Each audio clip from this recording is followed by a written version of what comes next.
Hi, I'm Steve Deace. So if you're looking for a summer worldview camp, this is the place to be. July 16th through the 20th, we're going to encourage your kids to become the next generation of cultural leaders. We've got pastors like Douglas Wilson, filmmakers, cultural critics and commentators like myself and Matt Walsh from the Daily Wire. Sign up at calledconference.ninja. Again, Moscow, Idaho, July 16th through the 20th, calledconference.ninja.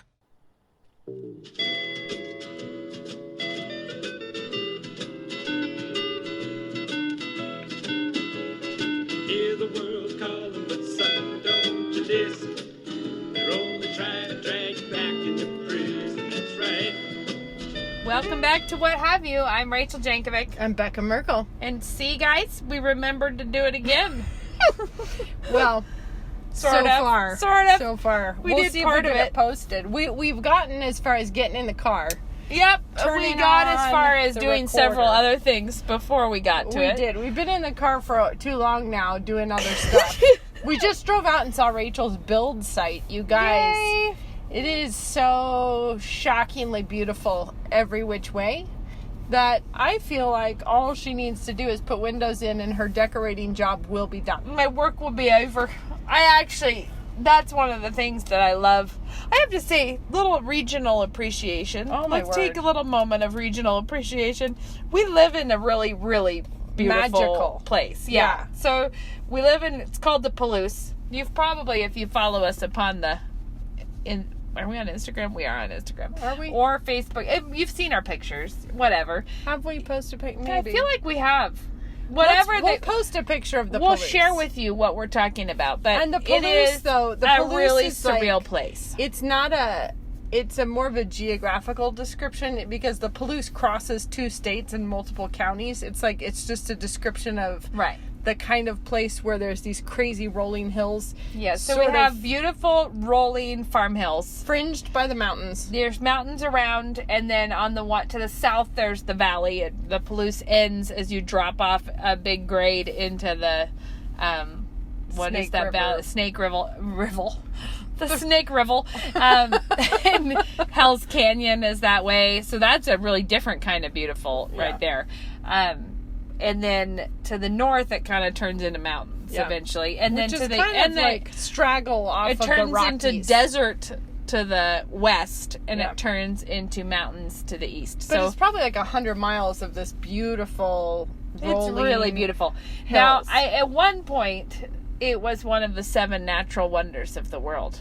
But Was I it? don't know how often they keep those it going. does You know, who get- decides that? I don't know. And it does get voted as like one of the top destinations for photographers because Actually, we should just link to Hannah's pictures of the Palouse for you. It's so pretty. But one thing I have to say, so we live in a beautiful place. We live in a place that is beautiful in every season, but there are 4 very distinct seasonal. So like there's the white hills and the blue skies, and then the blue skies and the green hills, and then the gold hills and even the the blue brown skies. hills where it's all plowed up. that's It really- looks like chocolate. It's pretty, but the fall has a lot of it's good. It's a very amazing. evocative It's like season. golden wheat, and then when they cut Burn the it wheat or plow it. but when they cut the wheat, it looks like my boys' freshly shaved heads. You know, where Totally. it's just like stubble. Actually, It's for just a long beautiful. time, the fields, because I love yarn also, I have said someone needs to make a yarn line that is imitating the color palettes of the Palouse, because I'm like, there's the winter tweed fields. Yeah. It always looks kind of like yarn to me because there's the fibers on it, but then it is the rolling hills look like the twist kind of. It has a lot of. It's amazing. Yeah. So, but one thing I really love about our area is that everyone loves it. Yeah. Like even though we all live here with a lot of other people who live here, when it's beautiful out, it's like everyone posts pictures of it. Everyone is pulled over in their car out taking pictures of the beautiful day or looking at it. Today, my youngest son, we were driving out. I was going to drop him off for a job weeding. And I was like, it's so pretty. And he goes, it is. He's like, it's really pretty. And since we were just in England, no offense, all you English listeners, he goes, it's just prettier than England. And I said, well, I was like, no, it's a different kind of pretty. And he goes, it's a prettier kind of pretty.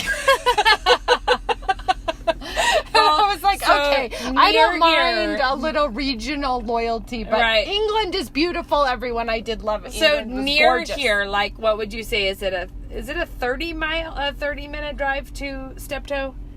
Whatever, from home, Yeah, it's probably 20 to probably. 30, somewhere in there. There's a butte that is the site of an Indian battle, Steptoe Butte. Yeah. The site of the Battle of Steptoe Butte. That's where Which it was. I think was a bit of pushing and shoving. I'm not Yeah, sure. it used to have. It was not a real showstopper of a it's- battle. I don't think, as far as I know, it didn't change the direction of any real course of human events, but it happened there.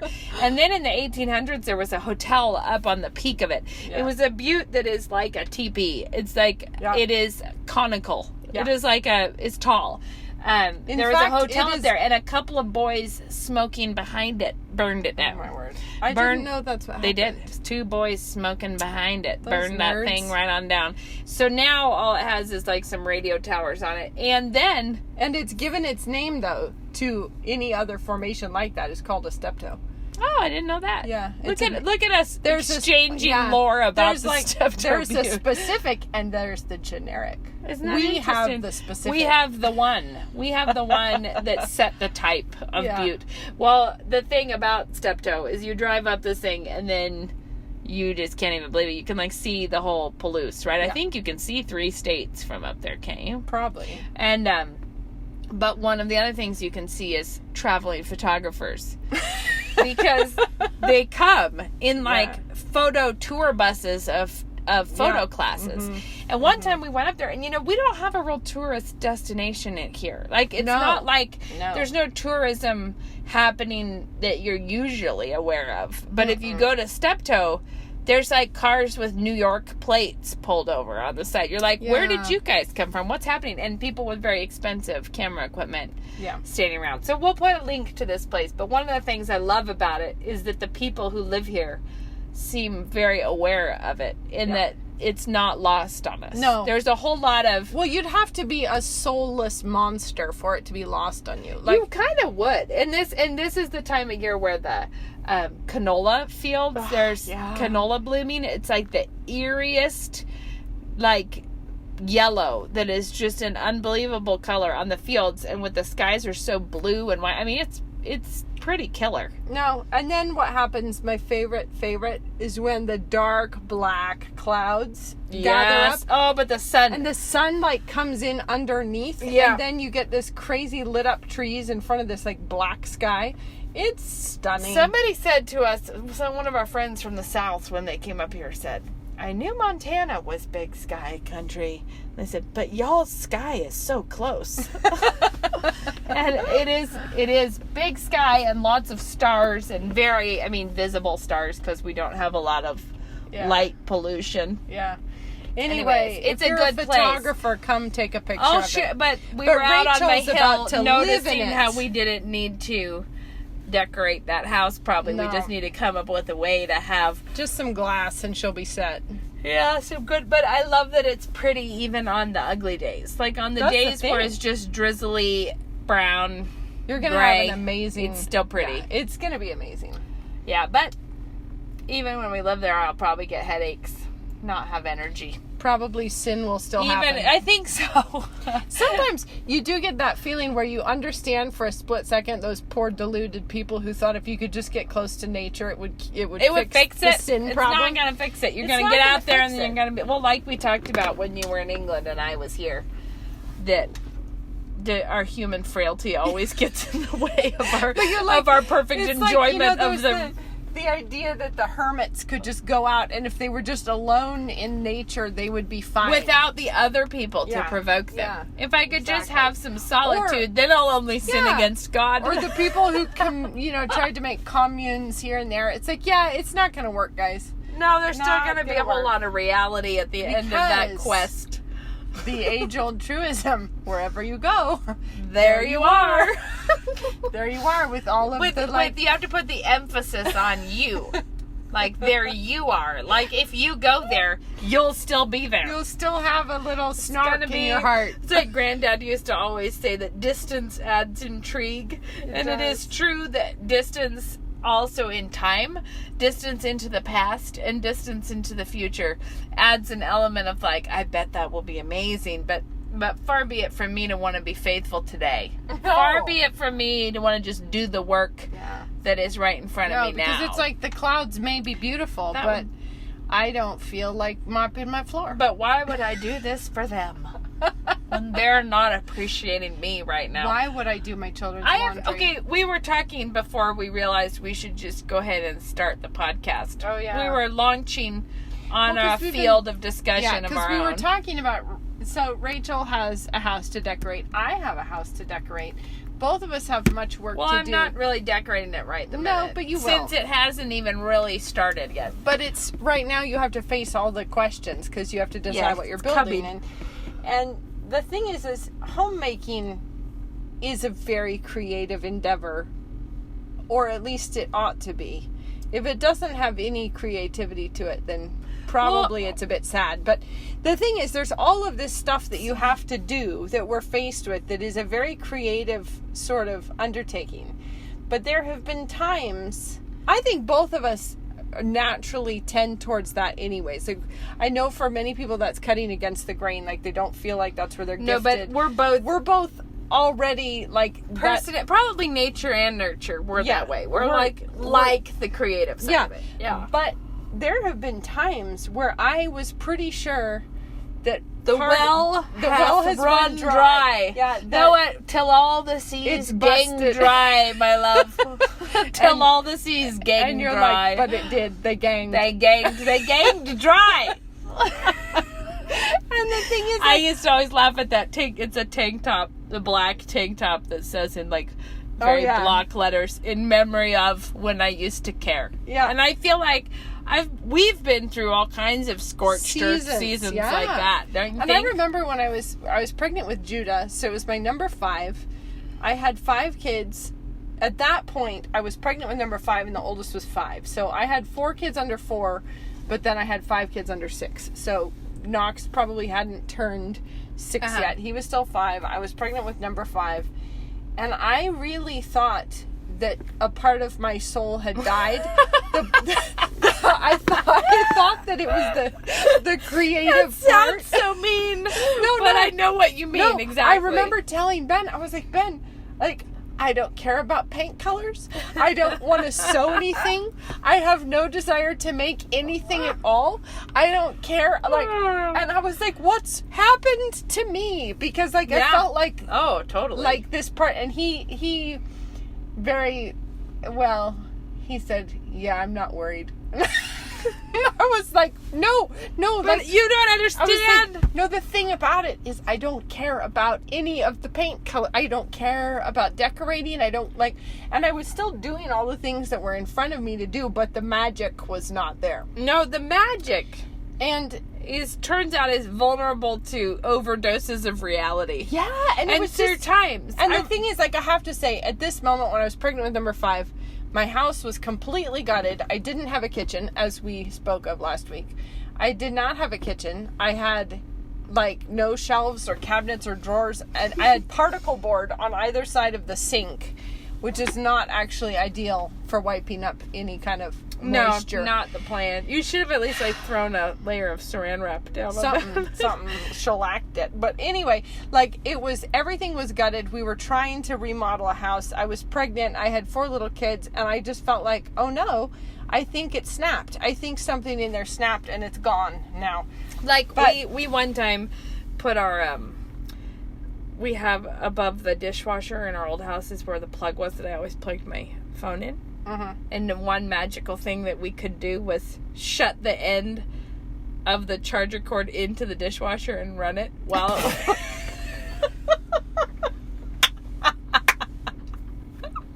So we would have, you'd go to charge your phone and there's just this scorched out little end, and you'd be like, well, nothing's coming this way. The old routes have been burned off.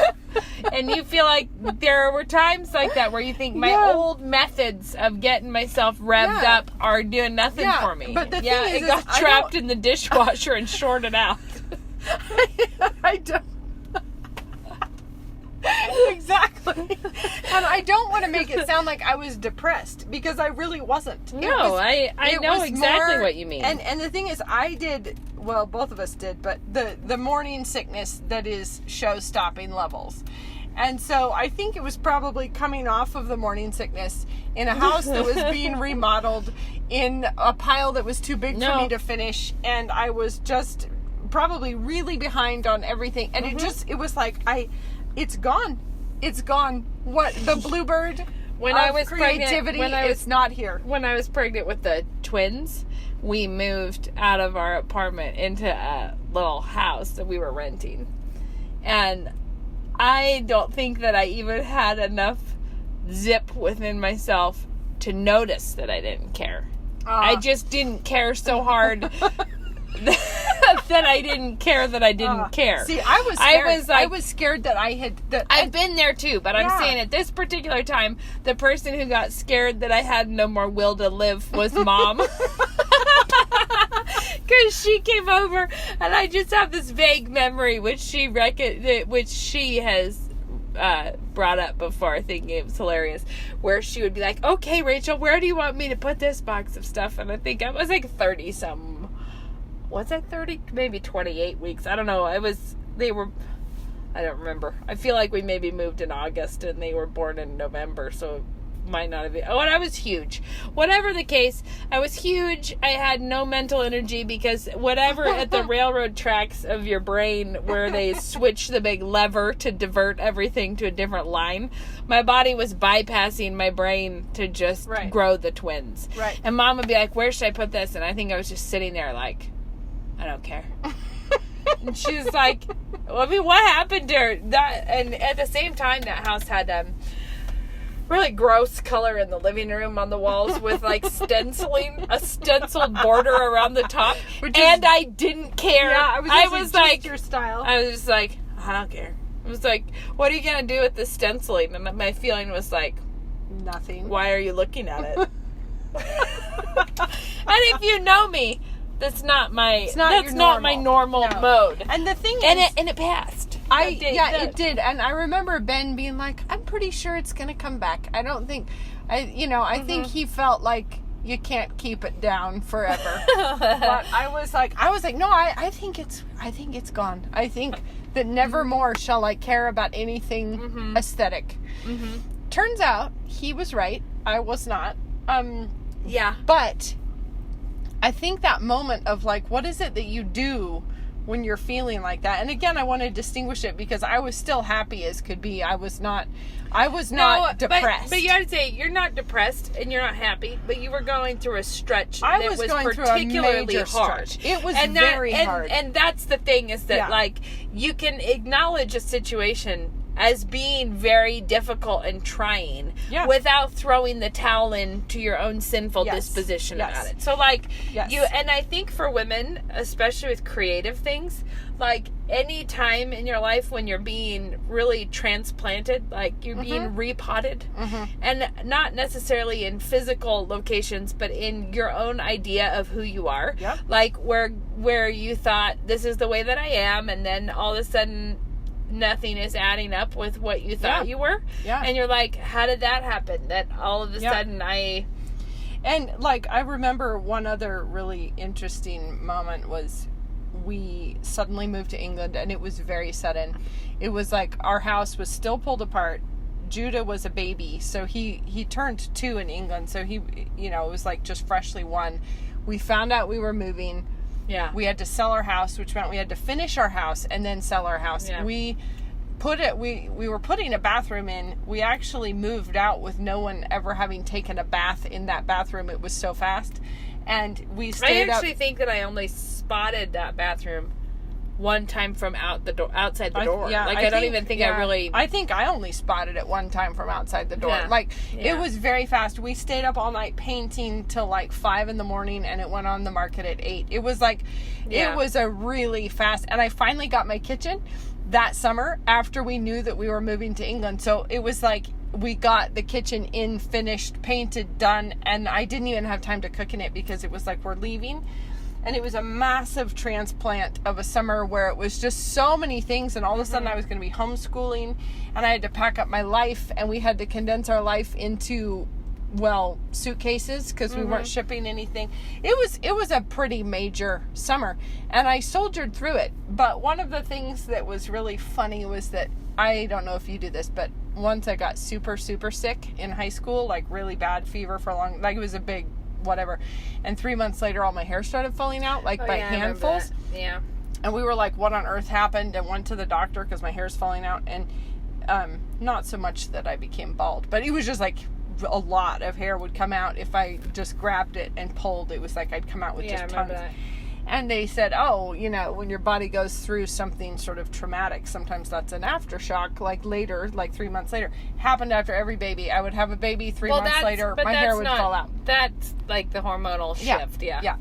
But then we moved to England, and then it was sometime later that all my hair starts falling out. And I was like, what on earth? I didn't have a baby? Like, I haven't been sick? What on earth? And I was like, oh, I know what I was doing 3 months ago. I was moving to England 3 months ago, and now my hair is falling out.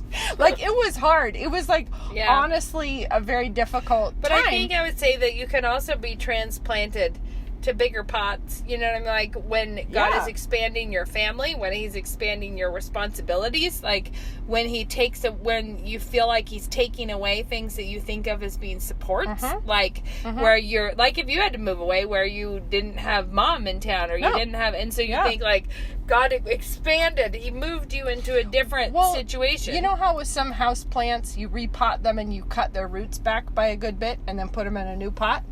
And I feel like there are seasons when God does that. He pulls you out and he trims off a bunch of those roots. And things that you would have thought, no, that was really valuable. It's like, no, I felt like that was good. Yeah. I liked it. But the thing about when you feel like God is repotting you somewhere, you don't necessarily have all of the will to flourish like a crazy old thing right at that time. Like, there's a lot of focused concentration on just staying alive in some way, but I think that the question is, do you trust the gardener? Well, that's what I was gonna say, is that if you can ride through very difficult seasons like that if you are resting in Christ. Like, if you're saying, okay, so I don't feel normal at all, but the situation was not like, this is of God, like the way that this has happened, he sent this to me. So it reminds me of, this is not really a houseplant thing, but the perennials here, they always say the first year they sleep, the second year they creep, and the third year they leap. And obviously it doesn't happen in years like that, but there is a sleeping period where you are not going to be experiencing a lot of creative growth and energy when big things have happened to you, like around the time of having a baby or getting married. Getting married didn't slow me down in that way, but I think that was more of a miracle grow effect, where you're like, and now I shall domesticate the world. No, but there's lots of things that can do that, and I feel like the question is, do you trust God? Do you trust what he's doing? And can you rejoice through it? And you don't. And taking a minute to concentrate on doing those things is not the same thing as not thriving. No, and joy is a fruit of the Spirit, but I don't know, reupholstering isn't. And so the question is, sure?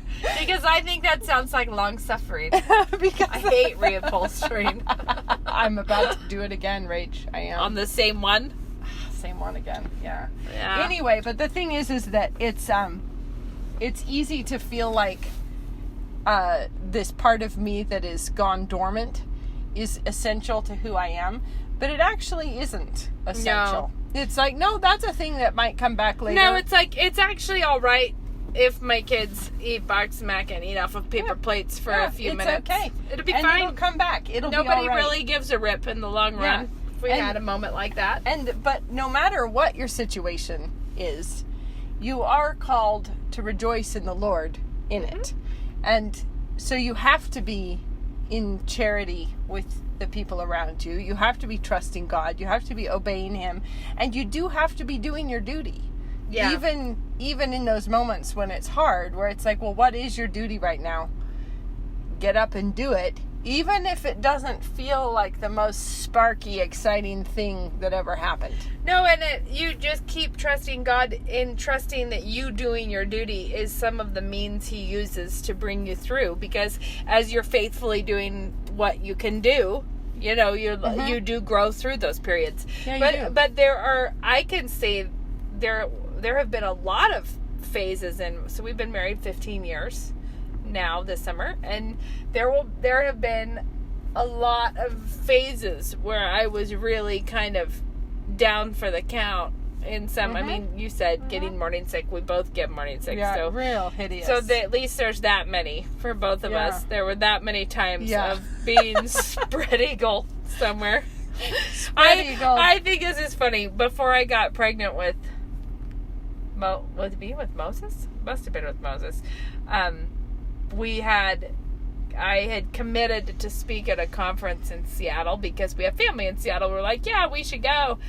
We'll do that. Yeah. It'll be no big deal. And I'll speak at the conference just as sort of a side gig. You know, something we'll do then. Yeah. But we didn't realize at the time we weren't anticipating me getting morning sick. So then I got pregnant. Then I was just wackadoodle sick. You know, like doing it the whole hog way that we do it. In fact, well, and then I remembered there's that conference coming up. Yeah. Right. Yeah. And I went and counted it on the calendar. Like, how many weeks will I be? Yeah. And I start feeling better around 16 weeks. Yeah. And I was going to be 16 weeks in one day. So we were going to kind of like skidding out of morning sick terror into traveling to speak to people on keeping a grip on their mothering life. Which, you know, it's great. Mom always says whatever you're going to speak on, you will be tempted on that. Yeah, and the topic of my talk was my book title, Fit to Burst, Abundance, Mayhem, and Joy or something. I was like, right. And I remember a moment, talk about the scorched earth times. I remember right before we left, a moment, I was disgustingly sick, sitting in a chair. Daphne had just had her birthday. This was in our living room. Okay. Where we got her a bike, which she immediately wrecked and broke her wrist on it. Like, just sort of like, happy birthday, go break your wrist. So she broke her wrist. Shadrach was having a uber 2-year-old moment of doom that Luke was very calmly. Luke was sitting on the hearth, so it's this moment. I'm sick in a chair. Daphne is sitting on the couch with the frozen peas on her arm because we had not gotten I don't think she'd gotten a cast. Well, she didn't have to get a cast, but she had a sling, or I don't remember what happened. Maybe she hadn't even been to the hospital yet. She had frozen peas on her arm. Shadrach was having a major temper tantrum Shazam that Luke was working his way through, and that for some reason it seemed like out of spite and ill will, all the curtain rods in our house were falling off. Like at the end of a long period of me being morning sick, that every curtain in the house was like crooked, like sideways, you know, like one side's falling off, and it was. And then I feel like it does capture the whole movie. No, it's like, why? And then as this ultimate moment, the house is, I had to say, people would say sometimes when I was morning sick, hey, can I bring you guys dinner to give you a break from cooking? And I would be like, that's really sweet of you to bring us a meal, but don't be deluded into thinking I've been cooking. No, because gosh, no. I am in no way. No. I couldn't go in the kitchen without turning into a puke fest of horror. I couldn't even stand up. I was so sick. So yeah, it just... I remember occasionally trying to like hold my breath through the kitchen to try to get someone something, you know, like a kid that needed something, and it never went well. It was always turned into a...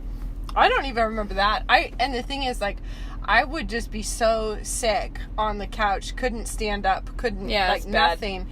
And I remember, like, Ben... Whoa, I got a call right at that very moment. But anyway, I'm just saying, Ben, saint that he is, he would come home from work and then he would start trying to figure out what on earth he was going to feed himself and the kids, because I wasn't eating anything. So, and then I would then be overwhelmed by not just the nausea, but also just guilt, because you feel so bad that you're not. You're like, why? Couldn't I have powered through and this? It's like, and you're coming home and the house is blitzed and who knows what the kids are wearing and there is no food and I can't even think about food without vomiting and probably crying. This is why it's important to marry a good man. But anyways, what I was going to say, at this key moment where we're getting ready, we have to leave like the next day to go to this conference. We're at this moment where Luke's dealing with Shad and the kids are all around, and a tray that has been hanging on our wall for like a year and a half just falls off. Like we're sitting there with the curtains falling off, and a tray just, for no reason, like unprovoked, falls off of the wall. And you think, so I guess we just can't keep things together right now. No, I think it's just our time of, it's not coming together for us. Yeah. But the reason I think that's, then we got on the road to go there, and I'm sorry to share with you a vomit story, but it is funny. Okay, here we're going to launch this. We get to one. the first town outside of our town. No, past Pullman. We were in Colfax. And I'm like, pull over, Luke, pull over, pull over, pull over. And so he goes veering off into this gravel parking lot. And it is a very windy day. And this sounds like it's not. The van door open. Yeah. And it was like a little late. So as I puke out, the door hits me in the head as it bounces back. And I get puke on my shoes and my pants.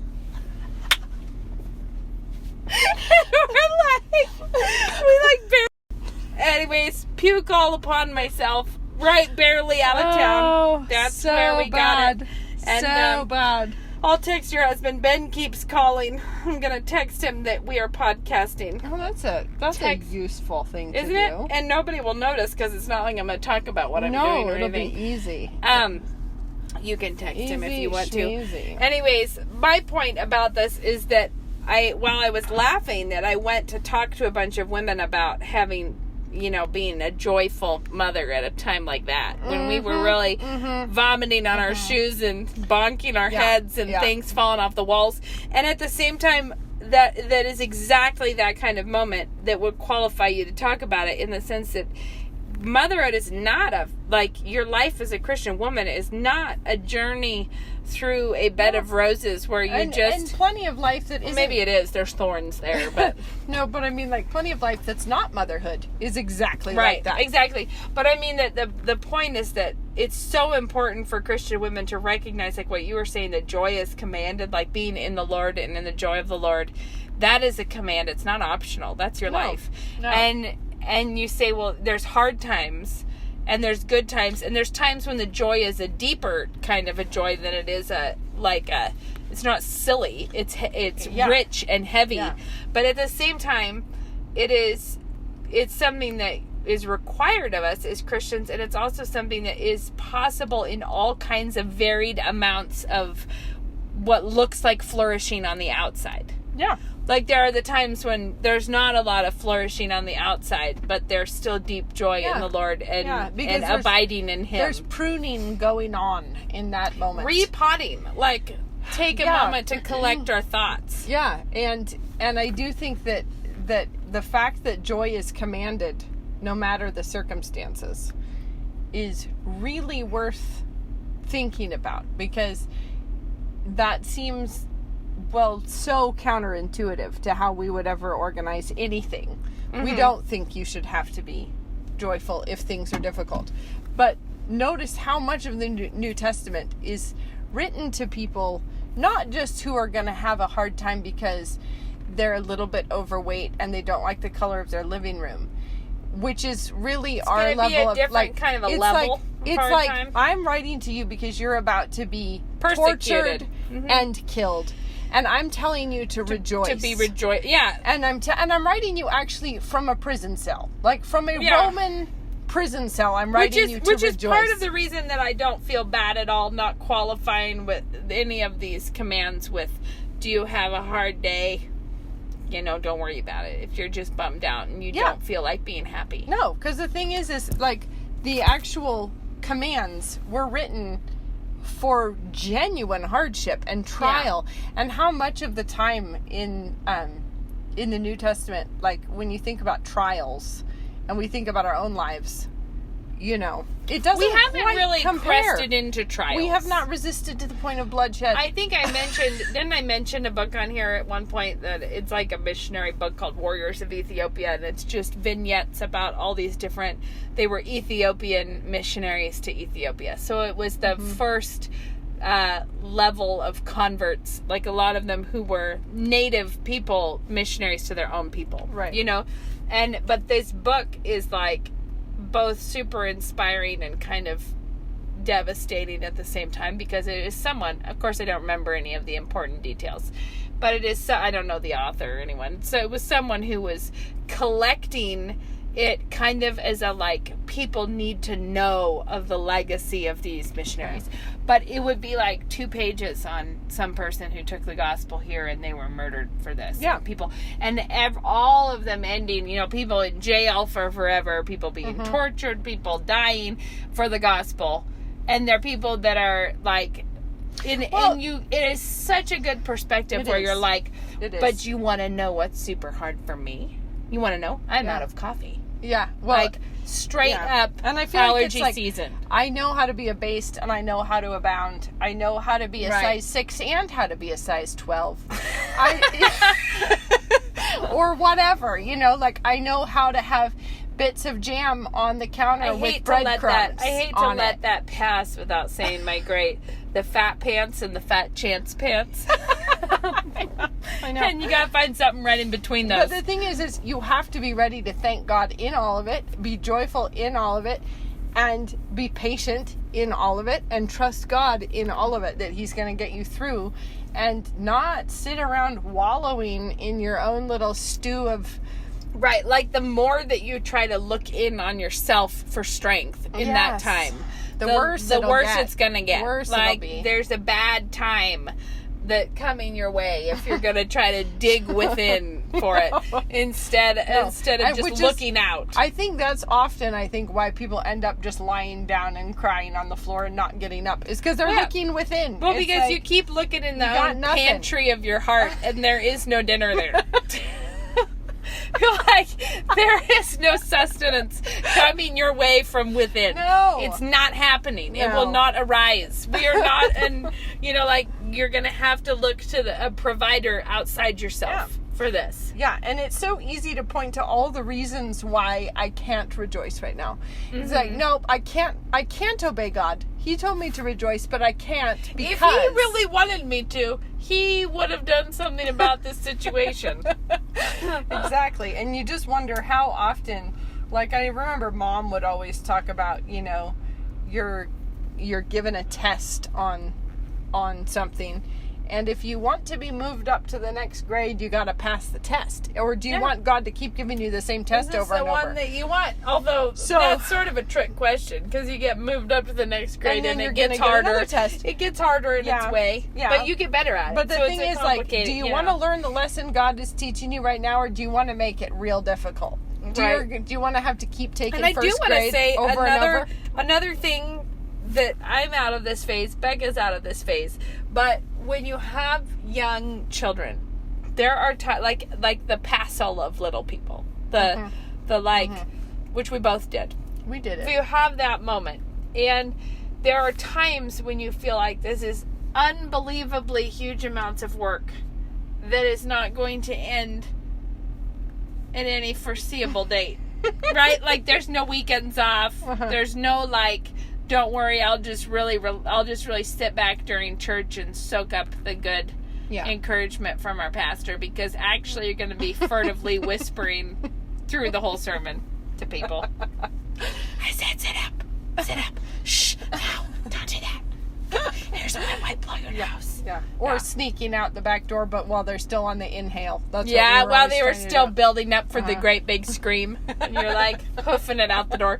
So anyways, and in those phases where you can feel like, but there is no relief for me, it's very tempting to start to get despairing or kind of, I guess, bitter. Sorry for yourself. Bitter, sad about your life, whatever. Or just like, this is impossible, I want to quit, but you can't quit. Or you just drop all your standards and decide not to try. It's just like everything is wrong and you can't. But the thing I do want to say is hang on in that moment, because even though the whole amount of work will go on for a long time, that is the part of like on a run where you just need to keep going, and there will be a second wind. Yeah. Like, don't despair, don't give up, don't whatever. Just say, Lord, help me be faithful with the very next thing, and keep my eyes on you, because there will be a moment where you get that breath and that relief, and you're like, you have that moment with your little kids where you're like, I am so overwhelmingly thankful for them. Like, look at the sweetness, or it's just that there are certain times, I will say, though, where the flesh is weak. We are assuming, though, the sort of basic tired, exhausted that comes from a lot of obedience, but there is also another kind of tired, which is the result of a lot of disobedience, right? And that is a different question. Like, if you are faithful and you are doing what God wants you to do, and you're confessing your sins, and you're putting your heart right, and you're not letting things rack up, and you're teaching your children to be obedient, it's going to be hard work, and it's going to be messy a lot of the time, but it is good work, and you can trust that you're on the right path, and you just need to keep your eyes on Christ. But if it's hard because you've been on the phone all day griping at your friend, then it's hard because you actually aren't enforcing obedience with your children, and so they've become little demon monster children. If your children are unpleasant for everyone because you're not being a faithful parent, right? Then that's a different thing, and we can't say, "Oh, just hold on, it'll get better." Because no, I didn't mean that. If you're in the middle of being a disobedient mother to little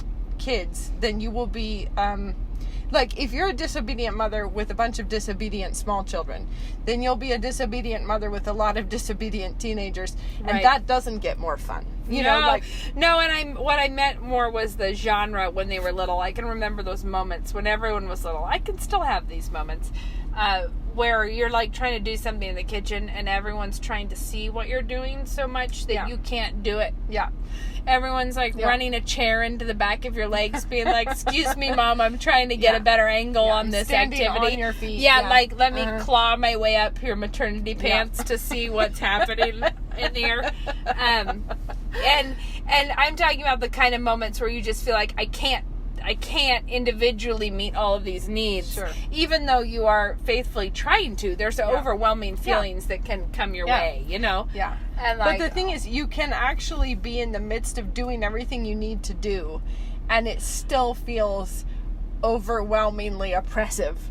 And that's the time where you just keep your eyes on Christ. Look to Christ and don't worry if you don't feel like painting a room. No, I've told a friend, I said, the thing is that being awesome doesn't feel like being awesome. No, it doesn't. Like, being awesome, I was like, it's like a kid who just learned to ride a bike that we would call the wobbly bike feeling, like where you're like panicking and biking, but like all you're feeling is the crazy side to side sway and like, wah, like I'm going, but you're doing it, but you're faithfully doing it, and keep your eyes on Christ and keep doing it, and don't get caught up in the feeling. Like, this should feel it. Like, if you're doing what you're supposed to be doing, keep doing it. Like, don't give up.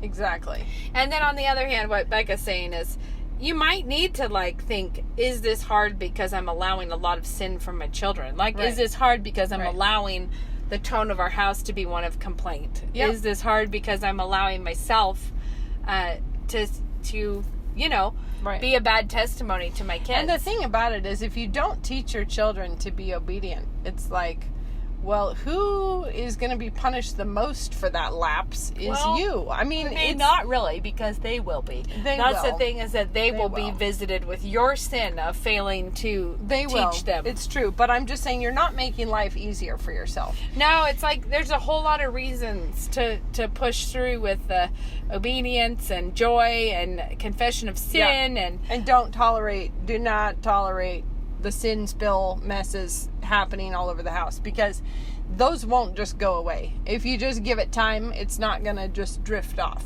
It's like, my heavens, it's like if you just really continued to never do any dishes in your house. It's not like you can just wait and eventually they'll They're get not done. biodegrading. In No, there. Yeah, no, they're just getting mildewy and inviting the smelling rats. worse. They're like, so it's like that's gonna it snowball. turns your small sin into a foundation for horrifying sin. Like Exactly. it turns things into it magnifies it. Yeah, for sure. Yeah, but I think there's so much. I said I was on Cross Politic the other day, whenever,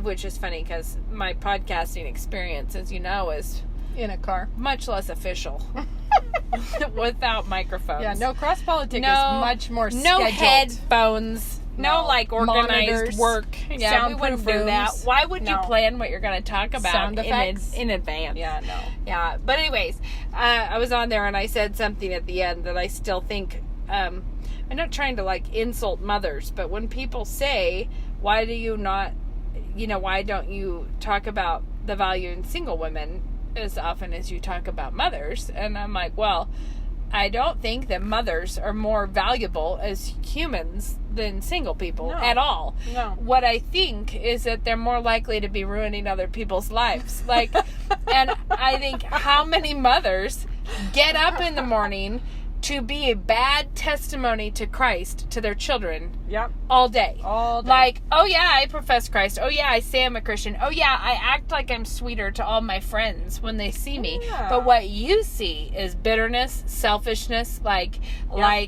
self-importance, short temper, like unkind, ungracious, unloving, and then you think, why are my children not hearing my words about what they Yeah. should do? And Why you are think, my kids so unpleasant? yeah, or why are they not? Why are they not anxious to be loyal servants of Christ? Yeah. Like, why are my kids kind of indifferent Yeah. to the gospel? And it's like, Yeah. well, have you made it a real lovely Attractive? thing? Yeah, Yeah. and people do their little diffusers or I don't know what else, Scentsy, those things. The little scent diffusers, yeah. Well, there's like scent diffusers. I feel like there was one that was cool at some point with like wax pellets, whatever.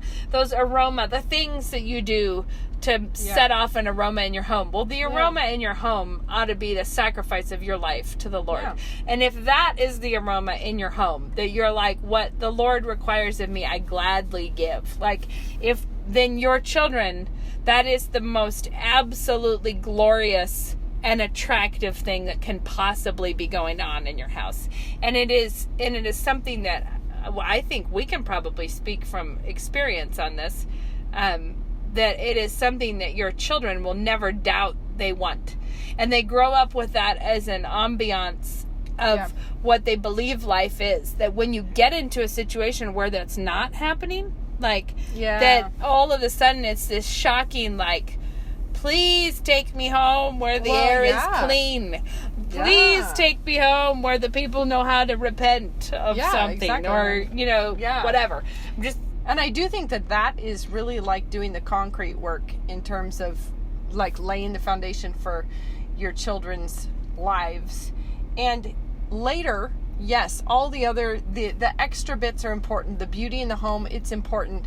Beauty in the food and the table fellowship and the curtain rods. It's not as important as the foundation. The curtain rods matter, but they're later on. And I think all of those other things, if you're in a season of deep morning sickness or something, or grief, or all kinds of things, or you've moved, or if God is pruning you somehow, it's like, sure, maybe we're doing concrete work right now, and then don't worry about it. The other stuff will come back. Just don't worry about it so long as you're doing it faithfully. So long as that place you are, you're like, and don't panic. Trust that you're not feeling all of the sort of things that you might feel in a moment of all of the window sash chill, excitement. Calm. Chill, calm when you're on vacation and you're thinking about, your plans. If you're not in that mode, it's like, don't worry about it. That's a season and it will come back around. But the feeling that my creativity died of a fatal blow, that turned out to not be true. So no, it actually turned out to not be true. And actually, the thing that would make it much worse is stressing out, worrying about it, weeping over it, mourning for its demise. I used to be neat. I'm not anymore. And it's like, no, just give it to God. And that's the thing. I had to be like, you know what? I'm going to not worry about this. I'm going to give it to God. And if he wants to give it back to me later, he will. He will. And I've had those times where I would say pressure or stress or whatever it is that you have building up, where you have like too much to do, too little time, can't think of how you could be that much of a person to get this all done. You know, when you start to get that, at least for me, I will start to feel like it's like a funny tightness in your chest. Yep. I start feeling like you're having like a wound up rubber band somewhere, like there's some kind of building something. Well, I have been a Christian adult, I guess, long enough now that feeling in me, I recognize these things go in rhythms. And when that starts to happen, I think look for, like, just trust God and look for the Spirit. Like, sometimes there will be a change of wind soon. Do you know what I mean? Like there always is. Like, don't start despairing like this is how it just is. It's like, no, just hang on, be faithful. There will be a change of wind soon, or the storm will break, kind of that feeling. If you have that feeling in your chest, then it's like, well, you know that you have something to give to God. Yeah. You can feel it in your chest. You're like, whatever this weird anxiety is, I'd like to pass it on now. Like, let's move. And sometimes I think it's just the heaviness of what you're trying to do. And it's not really stress. It's not like you can't locate a sin in it. It's a feeling. It's just a feeling of the time, you know, like, it's like the ambiance of the moment. But it's almost never a productive feeling in my experience. It is the feeling that's going to get you distracted away from the task and into... You just start talking about how you feel instead of... it distracts you away from what you're supposed to be doing into a weird little whirlpool of talking about how you're feeling about what you ought to be doing, which actually not a productive thing. No, that's the big moment where you're like, but guess what? How I feel doesn't matter. If I still know what I'm supposed to be doing, how I feel about what I'm supposed to be doing is neither here nor there. No. So it's time to do it. Because you've got a thing to check off your checklist. So what I meant though is that it's the thing, like I was saying, when your kids are really little, still have those waves of feelings, not about my kids really, but about just all the responsibilities or the things you want to do. And when that happens, it's like, just look to God and hang on, give it to Him. And wait to see how, and try to notice when God does move you past something. Yeah. Give you so you can thank Him. Back and thank and you can remember His mercies, and you can see that. So we're probably gone a long time. We need to stop. All right, it's time for us to let you go back to your you have a tip? Repotting times. Yeah. A tip? We need to write these down during the week. Did I already give the tip of Super Sorb? Of vomit absorbing granules? Have I done that? I don't know. I think you probably did.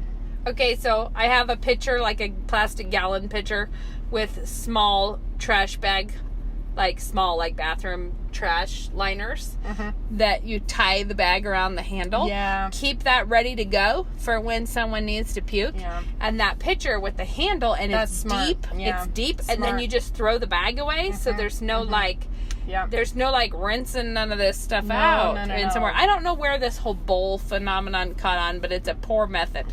I always did a deep stock pot for the same reasons, because you have a bag inside and you have two handles to hold on to. But I like your pitcher method better. The lightweight plastic is good. It's better. And then I buy the janitorial supply of vomit absorbing granules. It is also, I think, for any other bodily fluid. It's like a that's good. Silica things. Whatever the case is, you sprinkle it on it. The reason it's so great about vomit is it is actually odor neutralizing. Yeah. So it's important. You throw this stuff on it and it soaks it up, and then you can sweep it up. Smart. We did, because when I just said that, I remember that someone says, don't vacuum it until you've swept it all mostly up. Yes. So, sorry guys. Double tipped you on the puke. Yeah. But I will say that when we just drove to Chicago, we had that in the car, just in case of car sickness or something. And, I don't want to say that I was, pleased when someone got car sick and had to throw up. But there's a certain level of success in being like, take this! Yeah. And we handle it. It's good. It's good. All right. Well, everyone. Well, wait. Have you just a let me give a duplicate tip, but you didn't give one. It's because I got nothing. Guys, Becca, her tip well has ganged dry. I'll think of something this week. I'll work on that. All right, until next time.